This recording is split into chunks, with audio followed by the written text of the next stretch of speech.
அஸ்ஸலாமு அலைக்கும் வரஹ்மத்துல்லாஹி வபரகாத்துஹு. தினமும் ஒரு சிந்தனை துளி தொடர் 13. நீங்கள் மனனம் செய்ய வேண்டிய நபிமொழி பாகம் 7.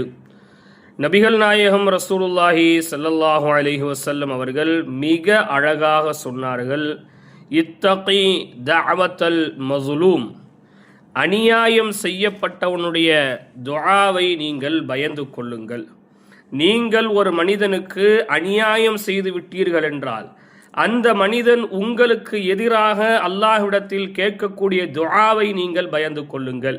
நீங்கள் அநியாயம் செய்த அந்த மனிதன் பாவியாக இருந்தாலும் கெட்டவனாக இருந்தாலும் தொழுகை இல்லாதவனாக இருந்தாலும் அவன் உங்களுக்கு எதிராக துஆ கேட்டுவிட்டால் அதனை அல்லாஹ் ஏற்றுக்கொள்கின்றான்.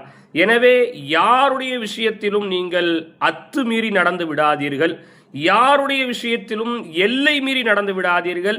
நீ எல்லாம் பாவி, நீ கேட்டு எனக்கு பழிக்கப் போகிறதா என்று யாரையும் குறைத்து இடை போட்டு விடாதீர்கள்.